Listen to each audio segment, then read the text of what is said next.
Les guerres de Vendée, la révolte contre la Révolution, le génocide franco-français. En 1793, la Révolution française est en marche. Mais alors que la République lutte pour sa survie, une révolte éclate en Vendée. Pourquoi ces paysans refusent-ils la République? Pourquoi prennent-ils les armes? Et comment un homme, François de Charette, va-t-il devenir l'un des plus grands chefs de cette guerre? Reste bien jusqu'à la fin pour découvrir l'un des conflits les plus sanglants et les plus méconnus de la Révolution française. En 1793, la Révolution française a fait tomber la monarchie, mais elle en veut plus. La République a faim de soldats, les guerres contre l'Europe s'enchaînent, les fronts s'ouvrent de toutes parts. Il faut des bras, des hommes, des milliers d'hommes. Alors elle prend de force les paysans, les bourgeois et les nobles. Vous enverrez vos fils et vos frères sur le front pour défendre la patrie. Et si nous refusons, alors vous mourrez. Les paysans ne veulent pas de cette guerre. Ils ne veulent pas mourir pour une république qui leur arrache leur roi, leur foi, leur terre. Alors la Vendée se soulève. Mais la République ne tolère pas la révolte.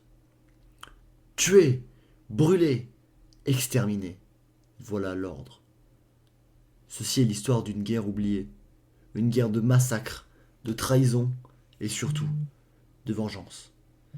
Un homme va incarner cette révolte.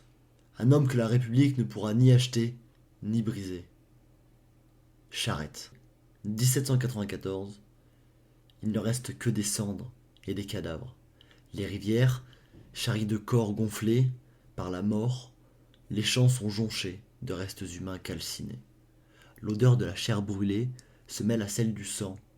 Dans les ruines d'un village, un enfant serre le cadavre encore tiède de sa mère, les yeux écarquillés par l'horreur, mais il n'y a personne pour entendre ses pleurs. La République ou la mort? La terreur s'abat sur la Vendée. En février 1794, le général Turreau a reçu un ordre sans ambiguïté. Effacer la Vendée de la carte. Brûler tout, tuer tout. La République ne veut pas d'otages. Les colonnes infernales se mettent en marche. Elles ne cherchent pas à combattre les soldats. Elles exterminent un peuple entier. Femmes éventrées, enfants embrochés sur des baïonnettes, vieillards brûlés vifs dans leurs maisons. Dans certains villages, les républicains organisent des mises à mort méthodiques. À les Lucs sur Boulogne, 564 hommes, femmes et enfants sont enfermés dans une église avant d'être brûlés vifs. À Nantes, des centaines de prisonniers vendéens sont entassés sur des bateaux, puis coulés dans la Loire. On appelle ça les noyades de Carrier. Des prêtres attachés nus les uns aux autres, des jeunes filles violées avant d'être jetées dans l'eau. La République ne fait pas la guerre, elle extermine.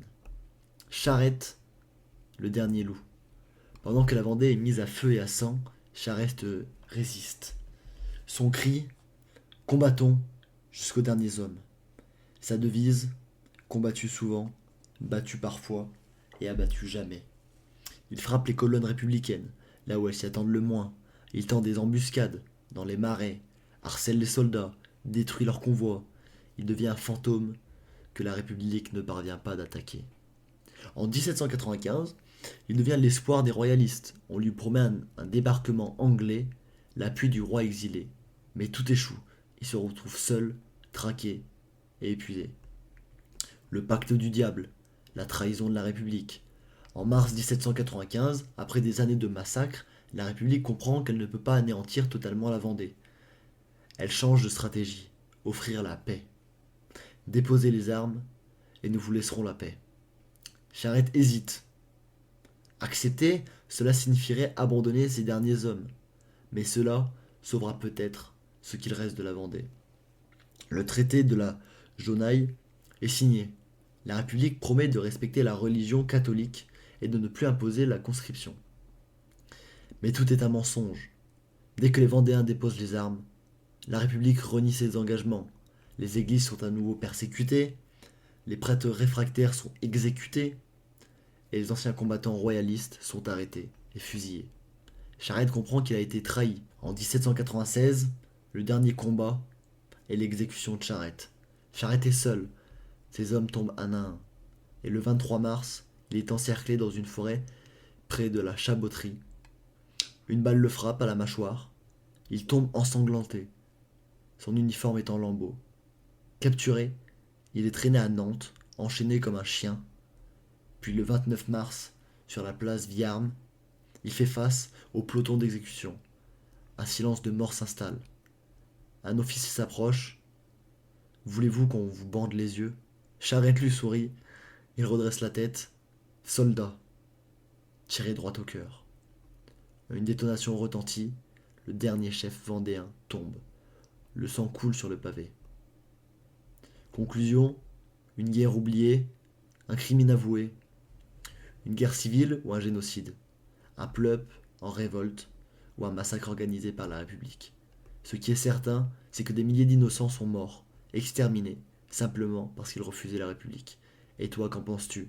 Massacre oublié ou justice révolutionnaire? Abonne-toi pour plus d'histoires sombres de notre passé. A bientôt pour une nouvelle page de l'histoire.